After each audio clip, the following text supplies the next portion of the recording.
As far as producing evidence, it's difficult because the only place I have that I can show it is Facebook. And on Facebook, when I post it up, I really severely run the risk of being put on another 30-day Facebook ban. Now, the Bollinger family went out, got protection orders, and then broke them immediately. That don't make no damn sense to me. None whatsoever. Why would you ask for a protection order and then harass the person that you want to get a protection order against?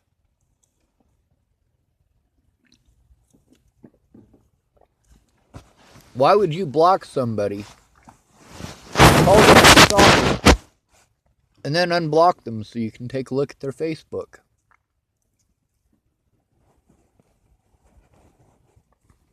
From time to time, I check to see if Rose Kelly has unblocked me, or if Danica Garner has unblocked me. Now, it's not so much that I'm searching in specific for them. It's that I'm scrolling through the hundreds upon hundreds upon hundreds, thousands really, of text messages, and the hundreds of people that sent them. And I run into the last time that I spoke with them or typed to them or whatever. And I check it.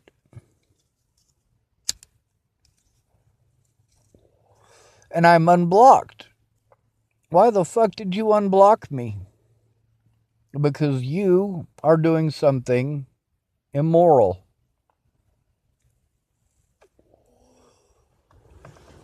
If these people had left me alone, there wouldn't have been this issue. If Maddie Boa and her druggy friends had left me alone when I left Virginia, there wouldn't be this issue. If people like Derek Apodaca hadn't assaulted me over things I didn't do, there wouldn't be this issue. If the police had taken a report before Natalie died instead of refusing outright repeatedly, there wouldn't be this issue. A lot of my friends are dead. A lot of them. Janine died less than a month ago. Anna died less than a month ago. There's a lot of people that I'm pissed off at them because they didn't come forward. But there's a lot of stuff in specific as far as that goes. Like when Amanda Jonas said that, or wrote down in her police report that nobody was there with me, probably because of the way I act. No, Miss Peaches tried. They outright refused. Mandy tried. The police outright refused. And although Mandy tried after the Amanda Jonas thing, the fact is Dan Fabert tried. Layla Johnson tried. Karamia tried.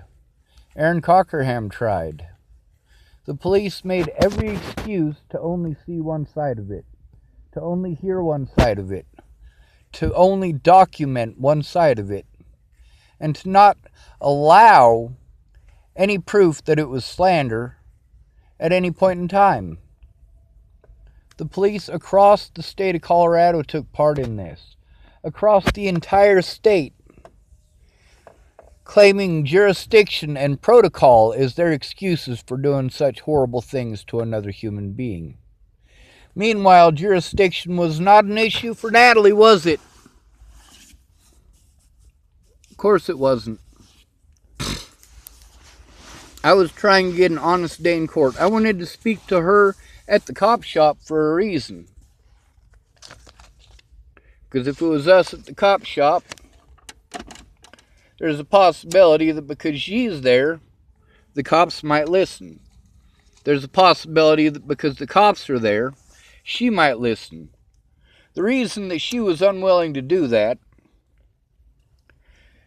is because she didn't want her heroin use being brought up in front of the cops. Ted Bollinger wasn't the first one in that family that I exposed. Natalie was. And that was a great many months after the first assaults. Now, there's a lot of stuff that really doesn't need explaining, but apparently it does need explaining.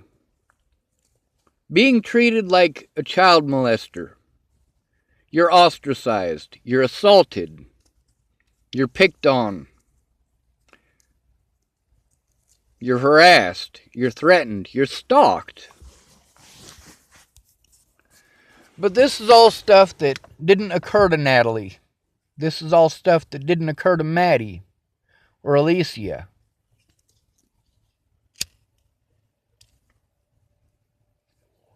The police outright refused to take a look at any evidence whatsoever that showed that police officers did wrong. The police outright refused to look at any evidence that showed that I was not stalking anyone, that I was the one being stalked, I was the one being harassed, I was the one being assaulted. That was before Natalie died. It got 100 times worse afterwards. People keep saying, well, don't you have family? Fuck, pay attention. No, I don't have family.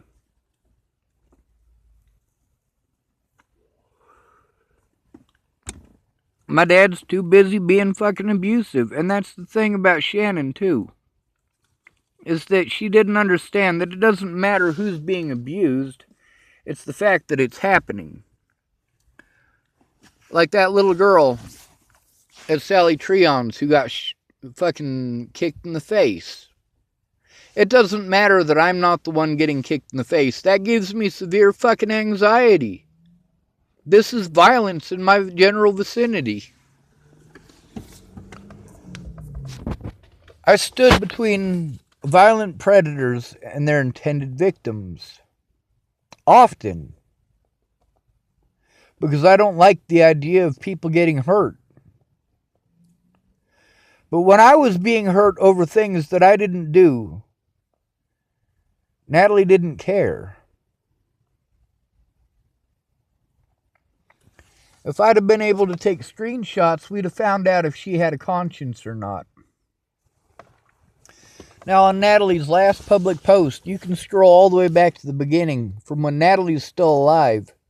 You can read the things that she's typing. She types that we didn't have a sexual relationship. And we didn't.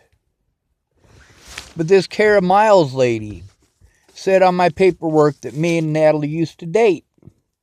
Me and Natalie never dated.